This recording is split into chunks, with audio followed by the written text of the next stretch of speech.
no way that little girl got it. Like, and I kind of go back and go, wait a second. I graduated from Chapel Hill. I got into the journalism school first try as a freshman. I minored in creative writing. I graduated on the dean's list. That girl is boss. So I'm not sure why I got here, because I earned it. It wasn't because of how I look or who I know. I know people because I'm nice. Get around those obstacles and make room to create opportunities. You are listening to the Around the Way podcast. And now, your hosts, Kyle King and Kiana Williams. Welcome to another episode of Around the Way podcast, where we help people get around their obstacles and find a way to redefine their lives. We have a gem here today, y'all. We have the number one publicist. I'm gonna say in the States. We have, we good? It. We good? How you doing today, Arden? I'm great. I don't look pretty. With the sneakers. I wish we had like a camera view where we could see your shoes, but it's all good. Hold on. Oh, we're going to edit this out. I listen to a lot of podcasts, but clearly I'm not professional. All mine are like true crime podcasts. Who wants to talk about true crime murders? That's what I'm great at.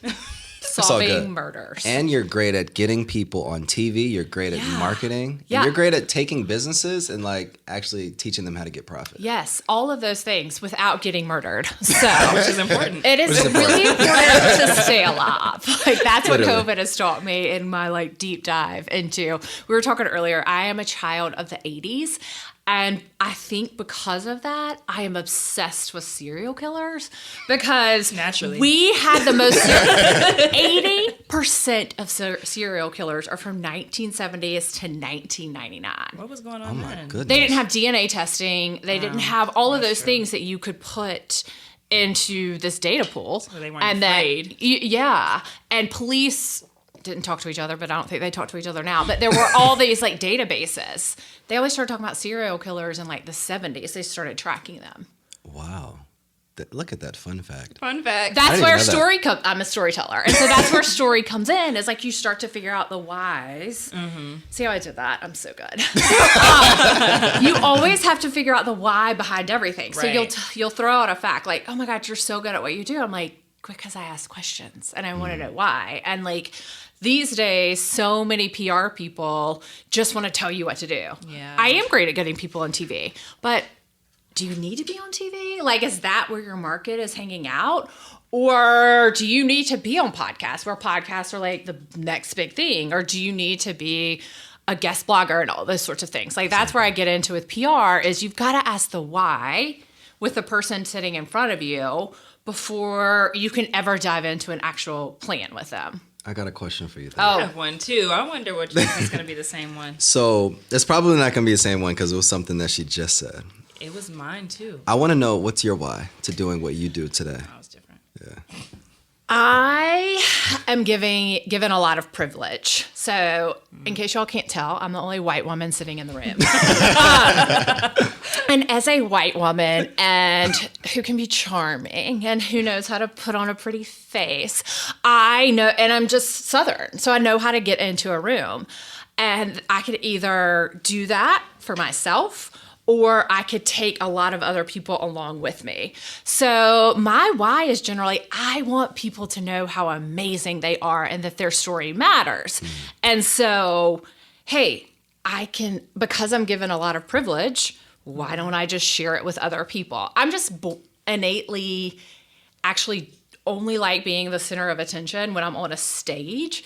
I hate it in the middle of people, but people are drawn to me, and you can't give away your God-given talents of like people being drawn to you. So I've had to figure out how to use them for the greater good, because I love the greater good. I love it. What's your question? It's a hard world to navigate. My question was, I find a lot of times people that work in industries like you, like what you do, where they've become really, really great at asking other people questions that they don't necessarily let a lot of people into who they are. Right. Do you describe yourself as a private person? my mom would say no. She was like, you've let everything out. But actually, I really am. Because I don't, it's not that I don't want you to know, but it is, I don't want you to know. Yeah. Like, okay, so we're filming this or recording this in March. Back in the day when we had newspapers were very popular, I was the #1 Tar Heel fan. They had a human bracket of the... I graduated from UNC. So, in 2005, but 2005, when we first won the championship, there was this human bracket. And I was the #1 Tar Heel fan represented as a human bracket. So, obviously, that was a great year. We kept winning, and I'm sassy, and I knew how to navigate the media.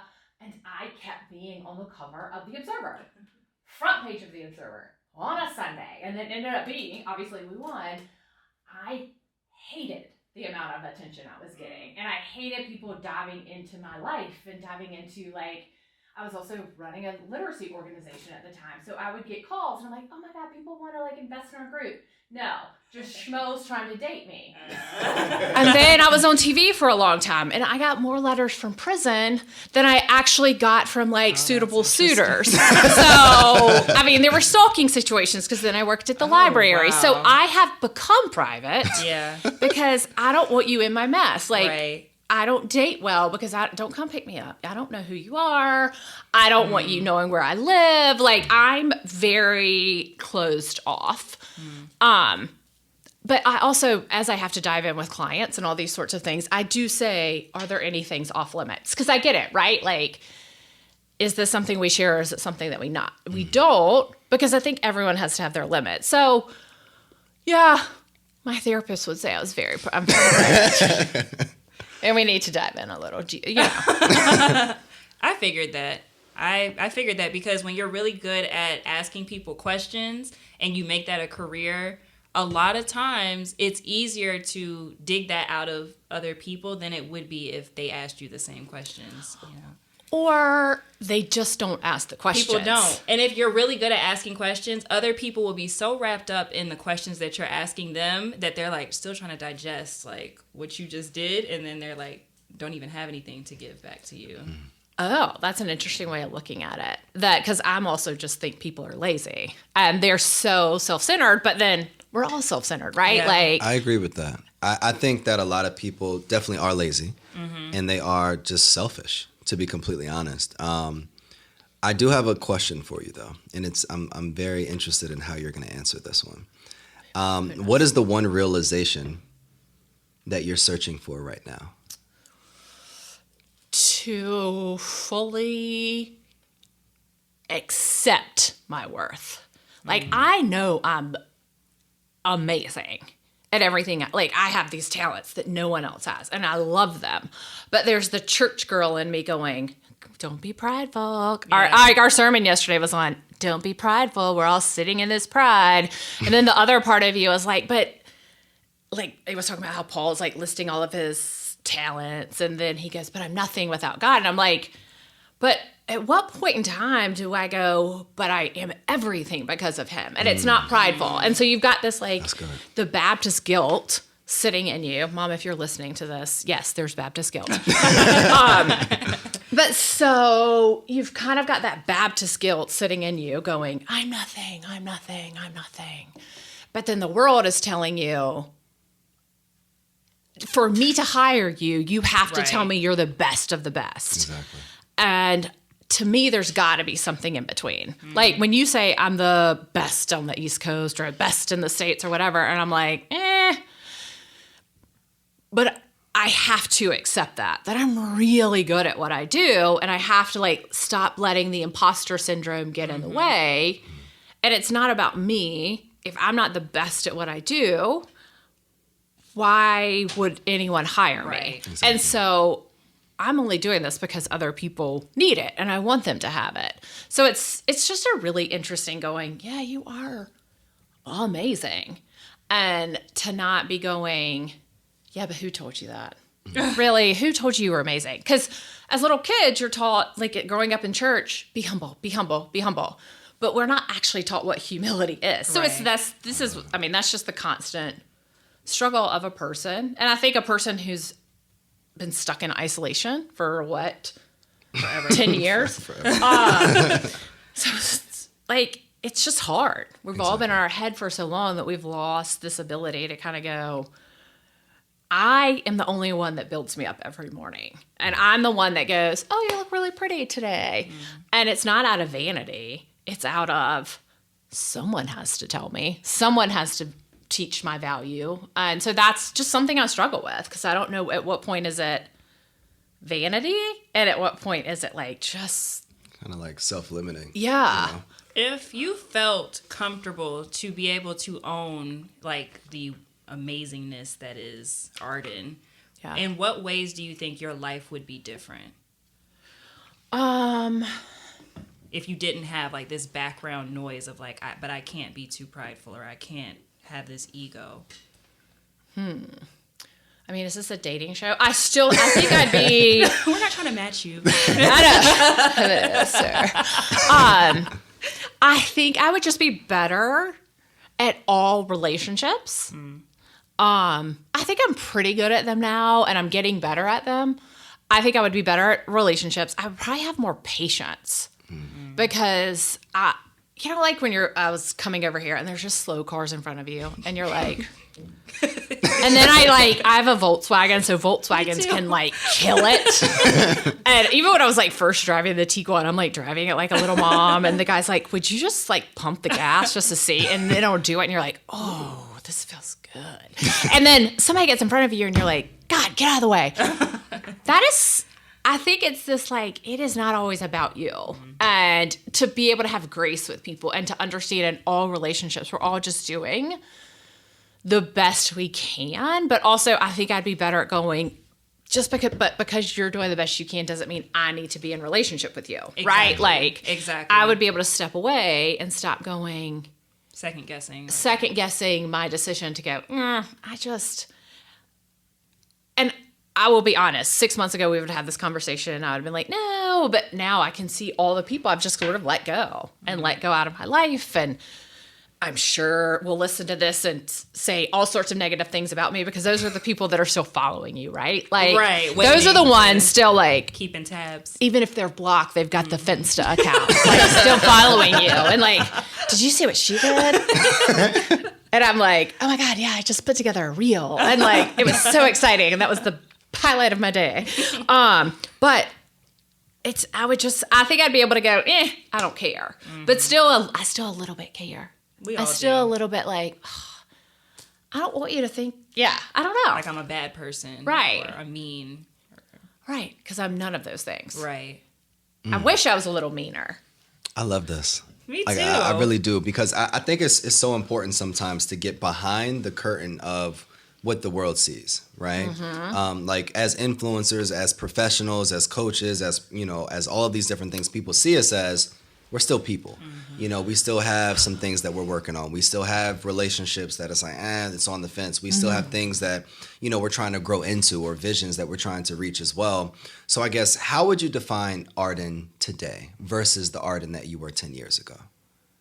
Okay, I am 42 now. So the 32-year-old Arden was, bless her. I think I'd like barely. I was a child. It's weird to think of a 32-year-old being a child, but Oh, I know some 32-year-old children. I know some than 40. that. Yeah, I know some Yeah. 40-year-old children. Seriously, I'm like, wow, wow, okay. But I was just doing life. I wasn't living life. I was just doing like, this is the next thing, and this is the next thing. I remember even people being like, some money people, why aren't you pursuing a career of your own? Or why aren't you using all your connections for your benefit? And I was like, I'm not charging for my connections, or I don't know how to run a business, or I don't know how to do any of these things. And I had to be thrust into it in 2015 to even go, wait, I can do this. So 32-year-old Arden, I think, gosh, I can't even remember her. Isn't that funny? Like, I don't even know where she was. Wow. That's beautiful, though. Yeah. yeah, there's just been so much. It's like a different person. I was Yeah. Yeah. the other day I was listening to something on Instagram. That's like 2 weeks ago, and it was this guy, and he was talking. It was so profound, and it was in a jokingly way. He was saying, "I don't change my number, and I don't block people." He said, when people call that were from my past, he literally answers the phone, and they ask for the person. He said, "This person is no longer available." Like that Ooh, person, I like that. that person that I used to be, that person that allowed you to do those things, that person died. I'm not that person anymore. He said, because it's too much responsibility and takes time if I'm going and blocking people and changing my numbers and all these different things. So when you think about it, I love what you just said, Arden, that you're like, you don't even remember 32-year-old Arden. Like, I don't even remember 15-year-old Kyle. And I think so many times I've had to kill that person so that I could allow God to create the man that he needed me to be in this season for people that I'm serving now. So I think that's beautiful. Yeah. That is so interesting. Because the funny thing is, though, I remember the little Arden. Yeah. There's a gap, though, right? There is a gap. And I think a lot of it, like, I shut out people for a long time. And I just stopped trusting them. This city is hard. Like, this city, I think I've told you when I first met, like, this city is hard. And there's a lot. It was hard for me to walk into this building because I know there's people in here who just straight up don't like me. They they heard 2 things about me from 2 random people and decided, oh yeah, you're right. Like, it's really interesting. And so that's hard for me as a person who I was always liked. I was always very popular. I was always super kind. Like, I was quiet. I was never, my counselor asked me recently, she was like, oh, maybe you do this. This is why you were always in conflict, because you're trying to get attention. And I was writing my journal. I was like, I'm in conflict with people because I don't know about conflict. I don't know that I'm walking into it because I never saw it. We were just kids growing up. I'm still really good. I'm house sitting this weekend for one of my high school best friends because she needed somebody really quickly. Like, we just always took care of each other. So then we walked into this world where people don't take care of you. So I'm having to learn, oh, wait, you got to learn to trust. And you've got to learn to have discernment. Yes.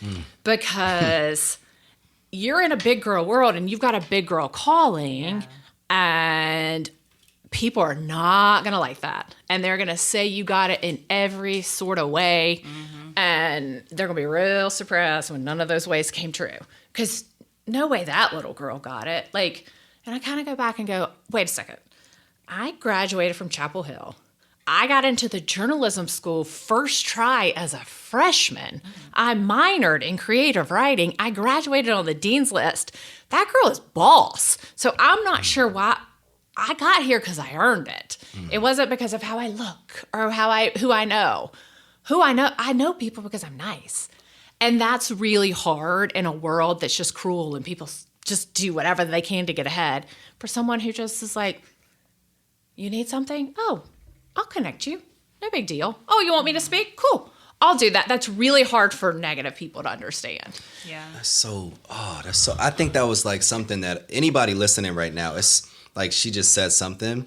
She said that she became who she was by her hard work. She became who she is now by her kindness. She became who she is now from her integrity, from her character, from all of the different things that I feel like we overlook. It had nothing to do with looks. It had nothing to do, probably a little bit. It had nothing to do with looks and all of these different things that we say, oh, you need to be successful.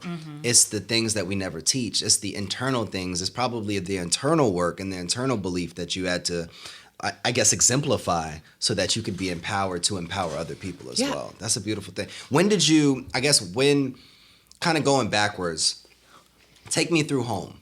Okay. Like what was that life like? Because you have principles rooted that you had to learn in the household. Oh yeah. Well, I'm a daughter of a farmer, basically. He's a business owner, made sausage and liver mush, grew up on a farm. Like, so when you're the daughter of a farmer, there are certain rules that you just follow. It's hard work, it's ethics, and then I had just a strong Southern mom that there's just, I don't know. I was partly probably scared of her. I still am scared of her to this day. Like, there's still a lot of like, you were just right. Like, we went to church, and I remember when we made our first money, my dad came in and like showed us how to tithe, and you just did the things. And I don't know. It was just part of it. Like, and I'm a very much a rule follower. I like structure. Mm-hmm. So I like being given a goal. Somebody asked me one time, like, why do you like money so much? I'm like, because it's like an A. And so the more A's you get, the happier I am. I'm very driven by that. Like, I love money, but I love money because it feels like an A. And if I get a B, that means I didn't make as much. And I don't like that. Like, it's so, and I've had to get over like all these like drives.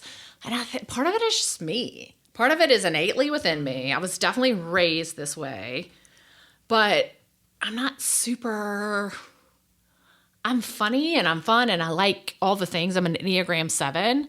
So Enneagram 7s don't like pain either. So good or bad, I just follow the rules. Yeah. And it wasn't ever a question of not. So my parents, I tell them all the time, they were very lucky. And so they like lost their minds when I was older and got tattoos. And I'm like, I have never been to jail. Never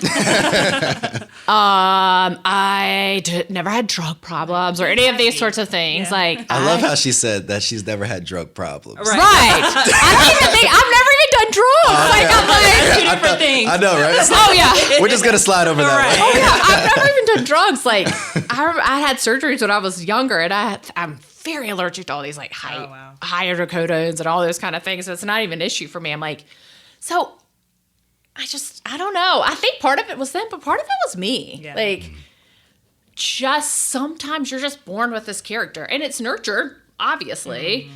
But I think we give parents a lot of credit, which we should, but we also give them credit if the kids go wrong. Right. And like, it's got to come within us. Mm-hmm. At some point in time, it just has to. Mm-hmm. And you're rewarded, but it's not. The parents can only do so much. And I was with a friend this morning, and like, we're a product of their generation. They're a product of their generation. And so the thing I always laugh about being a child of the 80s, it was crazy. And we survived. Like, right. That's why we don't get in the middle of these like side part arguments or mom jeans or whatever. We're like, again, let's go back to it. We survived 80% of serial killers were in the 80s. We don't care if you tight roll your jeans or not. Like, right. I don't know. So it's just different. You're a product of whatever you grew up around, whoever your friends were. We were in church a lot. I read a lot. So I don't know. Well, let's take a quick commercial. Okay, yeah. Real quick. All right, so we are back. We have been having a really great conversation with Arden, and it's been on a lot of different things. So we are going to kind of shift gears a little bit, and we're going to dive into our red box. How do you feel? I want you to take the box, Arden. Dun, dun, dun. There are questions in the box. Oh, how fun. Yeah, so just pick one, and then read it and answer it. Okay. What is one habit that you're actively working to let go of, and why? Oh, that's really interesting. Just one. Are you actively working on multiple? Probably. I'm always working on. Sometimes I'm like, I asked my one time, I was like, why can't I just be here? Why can't I just be right now, be enough? So maybe that's it. Like, being okay with now, while also realizing that there's other stuff too. Like, how do I explain this? I think we're always trying to be better, right? Mm-hmm. We're always trying to be better. But at what point in time do we just also go, but right now's okay too? Mm. And I live in a world of constantly wanting to be better, and I want to be the best, and da-da-da-da. But I'm like, but at what point in time do we go, it's cool. Right now is cool too. Mm-hmm. I don't always have to be working. I told my coach that I'm in a deep program with, I was like, look, I'm really tired of you saying, oh, but you could be this, but you could be this. Because all I hear is who you are right now is not enough. Yeah. And who I am right now is enough. It's all I need to be today. It's kind of like looking at like when people look at money and they're like, oh my God, I'm so broke or whatever. I'm like, but you have, and I've had these times and I've had to like look at but you have food for today. You don't have any bills due today. You have a house over your head. And like, there's a lot. Yes, we should live in abundance, but I also think there's a practice of just going, but I have all I need right now. Practice of gratitude. Yeah. Yeah. I think so many times, like we get so caught up in the ideal that we look down on the real. Yeah. Right? We get caught up in where we want to be in 5 years, who we want to be around, who we want to be with, what we want our bank accounts to be, what cars we want to drive, that we never fully accept what we have right now. Yeah. And that's been kind of my battle sometimes, is that I want all of these things, and then you have people around you that are great and they affirm you and they affirm the ideal, but then they never really affirm the now, because they're so focused on the potential of how far you could go, versus being just like happy and like, yo, like you're good right now. So, and then it's this constant battle of always working. So one thing that I had to do was kind of like pause and just start celebrating like the now. Yeah. So I guess what are some things that you do, or what are some things that you would recommend to people to get them to celebrate the now? I would just pause. Especially like just being outside, there's a practice. There's a verse in the Bible when you're like dealing with anxiety. It's like whatever's true, whatever's noble, whatever's holy, whatever's whatever.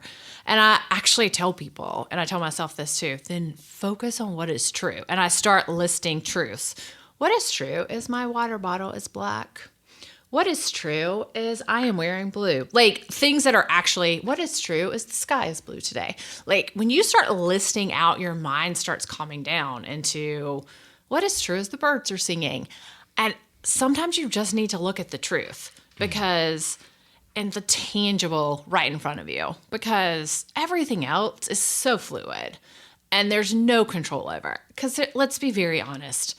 Things could be stolen from us at any point in time. You could have trillions in your bank account and someone wipes it out and it's no longer there. But that doesn't take away from the fact that, okay, but right now I'm still okay. And I think we just chase that bag so much that we forget that, hey, I don't know why we need the bag so bad. Like, yes, I do have to pay my bills, but why am I chasing that? What am I chasing? And what am I looking for outside of that? And so I think it's just slowing down, man. That's what I do.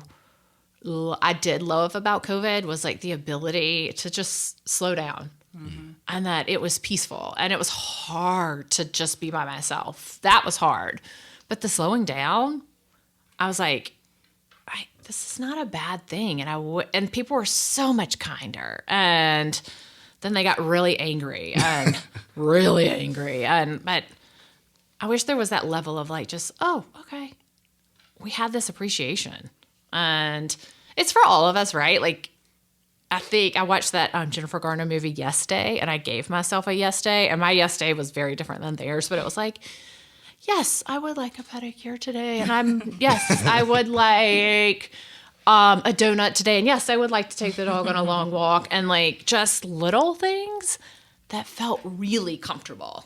And I find there's just too many people, maybe it's just me, bragging about all the Gucci and the Louis Vuitton and all the stuff. And I keep going, but there's so many people without that stuff. And you haven't arrived because you have that. You've arrived when you're able to pour into the next person, which is my why again, right? Like, it's like to get to see someone come alive and realize who they are is such a cool thing, and to propel them forward to tell that story. And to, I've got a course, and when people start getting their like media plugs, very rarely do I get thanked for like the work that I did to help them get that. It's so funny to watch, like, hey, thanks. Hey, I was on here and I was on here. And I'm like, I got you that. But it's okay. I have to check myself on that too, is to go, they don't realize I got them that, but I do. And it's figuring out, okay, just be happy for them. And I think that's a big struggle for me, is to be happy in the moment and not want credit for everything. What are your thoughts? I know you're thinking something. I am thinking something. I don't. Do I need to lay down on a couch? I don't. That's why I don't want to do that. But Wow. I'm wondering, like, to me, it sounds like you don't always necessarily feel that you get the. I don't want to say the things that you need, but that, do you sometimes feel like people don't see you? Oh, they don't. Yeah. Oh, yeah. I definitely feel like that way. Yeah. It's so interesting to hear, though, because I know you said, like, growing up, like, you were popular and you were like this and like all these things. I feel like you have such a big personality. I wonder what things are you distracting people from? Yeah. And I'm sure you probably have heard that Oh, before. yeah, for sure. Yeah. Um, Because you're funny and you lead with, like, jokes and all these things. But then I'm wondering, like, how many people get to really know you, like, as you really are?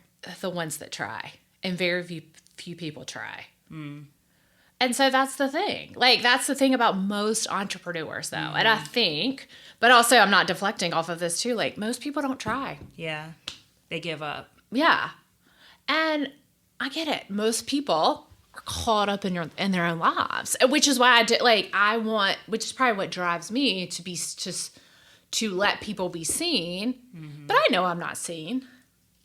It's not okay, but I know I'm not. And like, it is what it is. So that's where finding but I've got this, or, like. And I see that in you. You're very optimistic. So it's like you needing to affirm yourself all the time. Oh, yeah. Do you have cheerleaders? Not really. They love me. Like, people love me, Yeah. but They don't see you. No. They love the publicist, but they don't know you. Yeah. Because they maybe don't even know you to love you in the way that you, like, Need them to love you. Right. They 'Cause love they're you in the busy. way they know how. Right. But not in the way that you necessarily need. Correct. And it's weird, right? It is. It's why I'm in this like intense program for the year. It's because I think we all only get us. At the end of the day, you only get us, yourself. Because everyone has stuff, no matter what. It's so interesting to me. I was like, I don't want to do this, but I feel like You can. So, I don't have any. I can cry, whatever you need. I'm exhausted today for some reason, so I'll probably cry a lot. And so, yeah, I don't know. It's really interesting. Yeah. And I know it. Yeah. But how does it feel? Because it feels like you say, like, I'm fine. I can tell myself I'm beautiful in the mirror and I can do whatever. But it feels like that's like what you need to say, but not necessarily, Sometimes we lead with what we need to say so that people feel that we're okay. Or that we can affirm, like, I don't need anybody. Like, and I know that's a very black culture thing. Like, I'm a strong, independent woman, but I know, so hearing you say something, you said something similar to that earlier, and I was like, wow, the white women say that too. But, Yeah. It is interesting seeing culturally. And when he and I first talked, there's a male-female culture thing too. Like, he knew to seek mentors at a very young age. And I didn't know that. I would never have known that. And it's not a black-white thing. It's a male-female thing, right? And so I think we divide ourselves, and we can go race all that. I think we divide ourselves on race way too much when we really should not divide ourselves, but women should look at women and go, I've been told I've got to be a strong woman too. Especially when you don't have a man, so or a partner or whatever, you're told, well, you just got to be strong. You got to be strong. And like, that's what you've been taught. I just had this conversation Friday night with someone that was like, I was always taught that as a black woman, that you don't need a man. You have to do this on your own, which flips her need to be with a man to be able to lean into it. Whereas I'm a Southern girl. You're going to get married. You're going to get married. And so you go, well, I'm not. So what does that mean? What does that mean about me? Yeah. Yeah. I have a question. Ask. You look so emotional in the face. I am. And I feel like it's even more interesting to me because like the guests that we bring on this podcast, like I handpicked, and I feel like with everybody as they talk, it's interesting. It's like a mirror. Like I'm seeing myself. And you pick them. So it's like I see you, and then I see me in you. So it's really interesting as you talk because. Like I communicate all the time some of the very same things that you say, but it's like deep down, I really don't feel that way. Yeah. So I guess my question that I ask myself all the time is like, what do you need, Arden? Like, what do you really need? And that's what I don't know. That's what I'm trying to unpack.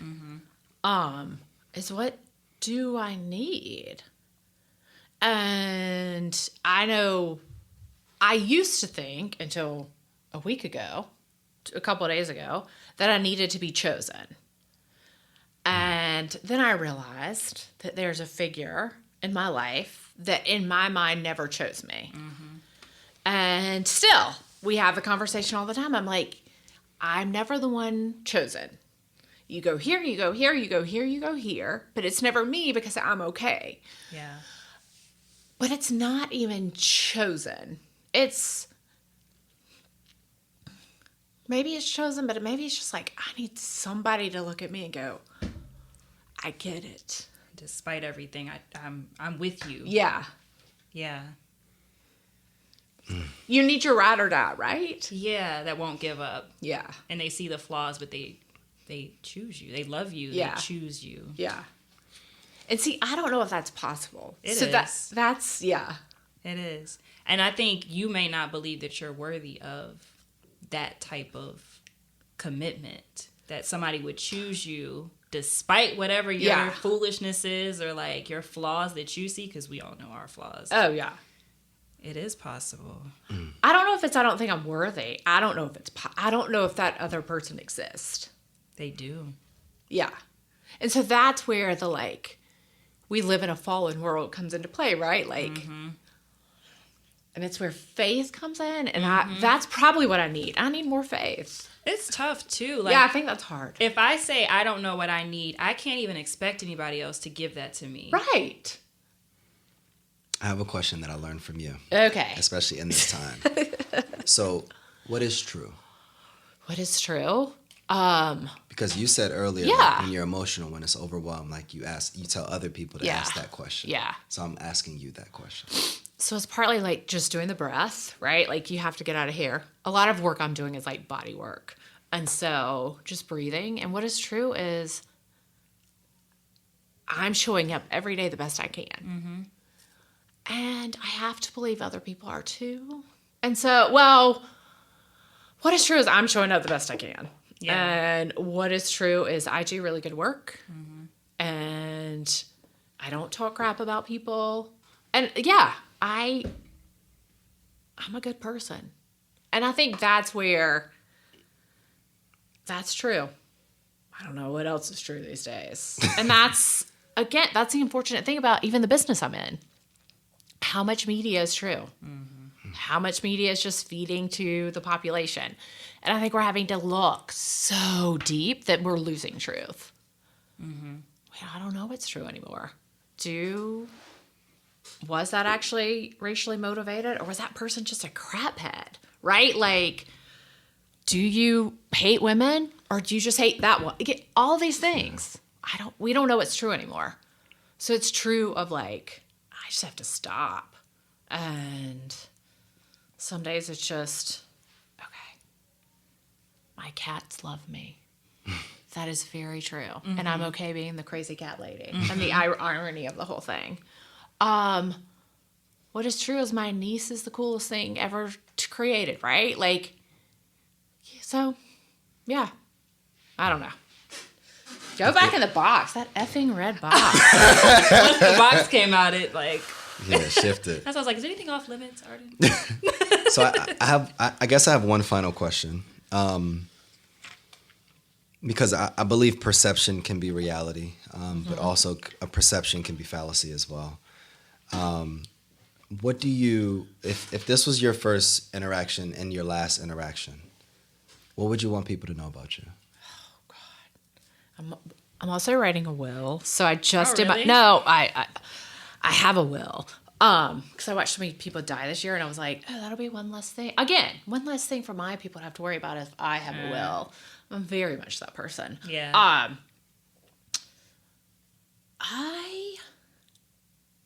God, you're gonna make me cry. I feel like I'm on Oprah or If you something. do, it's okay. Like, did I turn into Meghan Markle? It's a compliment on Oprah. That is good. Comparing us to that. As long as you're not Ellen.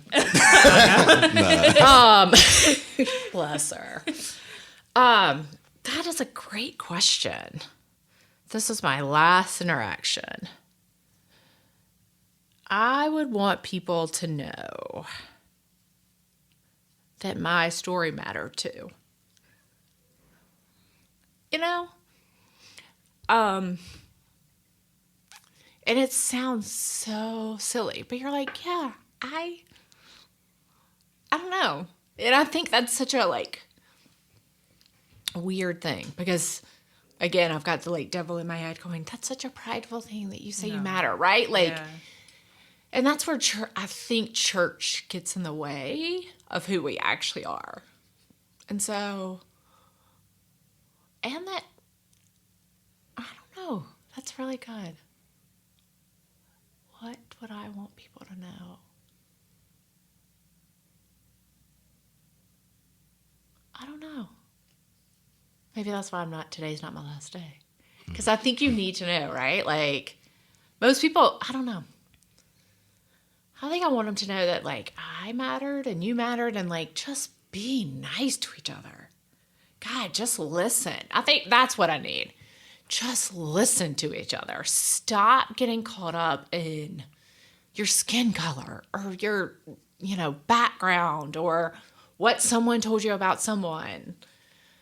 Stop saying that white men are the enemy or that Asians are the enemy or black people are the enemy. God, no one's the enemy. No one's the enemy except who you choose to make the enemy.